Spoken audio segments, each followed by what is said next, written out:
Welcome to Copy That, a podcast where we talk about everything copywriting, content creation, and everything that goes with it. And I'm your host, Ron Gross. In this episode, we're going to be celebrating Black History Month. And we're going to be talking about copywriters of color that changed the industry. Let's get into it. Hey everyone, welcome to another deep dive. Today we're celebrating Black History Month. Yeah. By exploring the world of Black copywriters. Now we've got this fascinating document dedicated to these unsung heroes. Yeah. And honestly, it's amazing how many incredible stories are packed in here. Get ready for some serious aha moment. We're going to uncover how these incredible wordsmiths shaped advertising and honestly, like our culture. You know, it's so interesting how much we just take copywriting for granted. Oh, totally. Right? Like we're bombarded with ads every day. Yeah. But we rarely stop and think about like the creative minds behind them. People who come up with those catchy slogans and those compelling narratives. Yeah. And, you know, especially when we talk about Black copywriters specifically, it's a whole legacy of innovation and resilience. Yeah, and resilience. That's often been overlooked. That's what I love about these deep dives. Right. You know me, I love a good backstory. Imagine trying to break into an industry that not only doesn't see you represented, but also like actively excludes you. Yeah. That was the reality. For a lot of Black creatives back then, they were fighting for a seat at the table, Right. but also trying to change the menu, so to speak. That's a powerful analogy. Mm-hmm. So who are some of these like trailblazers who Yeah. like broke down those barriers? One name you absolutely have to know is Tom Burrell. Okay. He's often called the father of Black advertising. And for good reason. Like back in the 60s and 70s, he revolutionized the industry with his approach. Okay. He famously said, Black people are not dark-skinned white people. And that right there sums up his whole philosophy. I can already see why he's considered such a pioneer. Yeah. But how did that, like, translate into actual ad campaigns? Well, take his work with McDonald's, for example. Back then, fast food advertising was all about targeting the average American family. Right. Which usually meant a white family. Yeah. But Burrell recognized that Black families had their own unique experiences and cultural nuances. Oh, so he tailored the messaging specifically to Black audiences. Yeah, he understood that representation matters. Right. And that like speaking directly to a community's values and experiences creates a much deeper connection. That makes sense. And it wasn't just McDonald's. Right. He did the same thing with brands like Coca-Cola and even Marlboro, proving that this approach wasn't just effective, Right.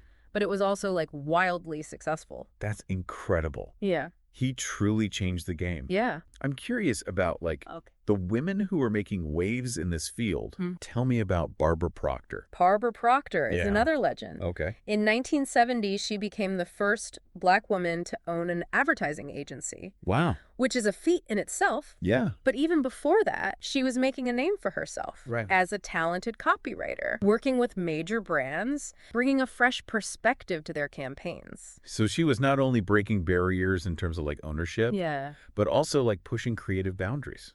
Absolutely. Yeah. Her agency, Proctor & Gardner Advertising, specialized in reaching Black consumers.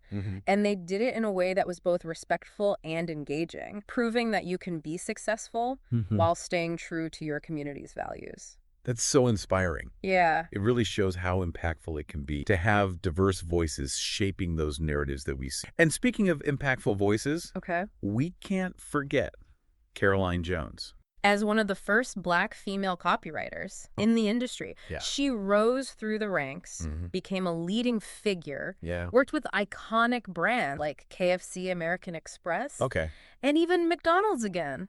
That's quite a roster. Yeah.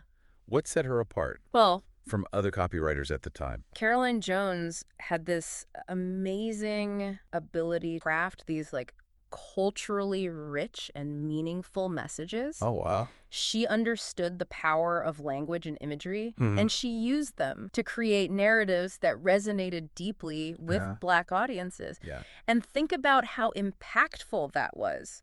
To see yourself reflected in mainstream advertising back then, especially as a Black woman. It must have been revolutionary. Yeah. You know, sometimes I forget how much advertising shapes our perceptions of the world. Yes, it does. Yeah. Yeah. Yeah, it really is. And it makes you realize how important it is to have those diverse voices, you know, behind those messages. Exactly. And speaking of diverse voices, our next pioneer is a testament to that. Okay. Vince Cullers founded Vince Cullers Advertising in 1956, becoming the first Black-owned full-service ad agency in the U.S. Now that's what I call breaking barriers. Yeah. What kind of work did his agency focus on? Cullers was all about reflecting the lived experience of Black consumers, showing the world the richness and diversity of Black culture. One standout example is his work with Afro Sheen hair products. Okay, I've heard of Afro Sheen. Yeah. But tell me more about those ads, like what made them so special. Well, back then, mainstream beauty standards were incredibly narrow, and Black beauty was often overlooked. But Cullers' Afro Sheen campaign celebrated natural Black hair, showcasing its beauty and versatility. It was a game changer for representation. I can only imagine how empowering that must have been. For Black people to see themselves reflected in such a positive and affirming way. Yeah, and it had this ripple effect on the entire industry. By showcasing Black beauty colors, challenged those narrow beauty standards and helped pave the way for more inclusive representation in advertising. You know what strikes me about all these stories is the sheer determination and resilience of these Black copywriters. They were just creating ads. They were fighting for recognition. Inclusion, for the right to have their voices heard. Absolutely. And their fight wasn't limited to the advertising world. Their impact extended to the broader cultural landscape. By challenging stereotypes, pushing for more authentic representation, they helped shape how America saw Black people and Black culture. It's amazing to think about the lasting legacy of these pioneers. But their stories also make me wonder, how has the landscape for Black copywriters evolved in more recent times? Are those same barriers still in place today? That's a great question. Yeah. And to answer it, let's look at the career of a contemporary Black copywriter, Jon Mathieu. Okay. He's worked with top agencies like Whedon plus Kennedy and on campaigns for global brands like Nike. So he's clearly achieved a high level of success. What can we learn from his experiences? Jon Mathieu is a great example. How the legacy of those early pioneers continues to inspire and pave the way for new generations. But he also represents the ongoing evolution of what inclusive advertising means today. Okay, I'm really curious to hear more about that. Yeah. What are some of the challenges and opportunities that someone like Jon Mathieu might face compared to those who came before him? Well, on the one hand, there's greater awareness today about the importance of diversity and inclusion. So that's a positive shift. It is. But are there still limitations? Of course. Okay. While there's more awareness, true inclusion goes beyond simply checking boxes. It's about creating a space where diverse voices can thrive and have a real impact on the creative process. I see what you mean. Yeah. It's not enough to just have diversity on the surface. It needs to be embedded in the culture. In the culture of these agencies. And reflected in the work they produce. And that's where someone like Jon Mathieu comes in. Okay. He's not just a talented copywriter. He's also an advocate for authentic storytelling. So he's using his platform to push for meaningful change within the industry. He is. And he's not alone. There's a whole generation of Black creatives who are building on the legacy of those who came before them, pushing for greater representation and challenging the industry to be more inclusive and equitable. Yeah, it's really inspiring to see how that legacy of pushing boundaries continues. It makes you think about the wider impact of all these Black copywriters, past and present. It really does. Their contributions go way beyond, just creating catchy slogans or selling products. They've played this vital role in shaping our cultural landscape, influencing how we see ourselves in the world around us. And that's especially important when we consider the historical context. For so long, mainstream media presented this very narrow and often stereotypical view of Black people and Black culture.